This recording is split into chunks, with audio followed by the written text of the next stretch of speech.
ঝাল মিষ্টি স্বাদে তৈরি করে ফেললাম মজাদার এই ডিম টোস্ট। দেখতে যেমন সুন্দর, খেতে তেমনই মজা। আসসালামু আলাইকুম এভরিওয়ান। মজাদার এই ডিম টোস্ট বানাতে মাত্র লাগবে একটি ডিম। ডিমটাকে ফেটিয়ে নিব, তার মধ্যে দিয়ে দিব গুঁড়ো দুধ, চিনি আর একটু লবণ। মিশ্রণটাকে ভালোভাবে মিশিয়ে নিব। ব্যাটাটাকে একপাশে রেখে আমি ইনগ্রিডিয়েন্টসগুলো কেটে নিচ্ছি। পেঁয়াজ কুচি, কাঁচামরিচ কুচি আর ছিল ধনেপাতা। কাটা হয়ে গেলে ব্যাটাটার সাথে এটা ভালো করে মিশিয়ে নেব।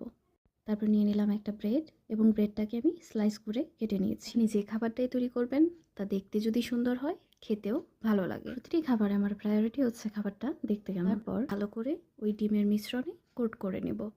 তো এপিট ওপিট করে আমি ভালো করে মিশিয়ে নিলাম। চলে আসলাম ফ্রাইং প্যানে। তেলটা ভালো করে গরম করে এক এক করে সবগুলো ব্রেড আমি দিয়ে দিলাম। তো ভালো করে ভেজে তুলে নিচ্ছি। দেখুন তো দেখতে কত সুন্দর হয়েছে। আর এক পাশে আমি বসিয়ে দিয়েছিলাম চা। এখানে তো দুধ চা করা হয়েছে। দুধ চা তো আমার ভীষণ পছন্দের। এই নাস্তাটির সাথে যদি দুধ চা থাকে সকালটা খুবই জমে যায়। আমার ব্রেকফাস্ট কিন্তু রেডি। কে কী ব্রেকফাস্ট করলেন তা অবশ্যই কমেন্টে জানাবেন। চাইলে কিন্তু আপনি খুব সহজেই সকালের এই নাস্তাটি তৈরি করে ফেলতে পারেন ঝাল মিষ্টি স্বাদে।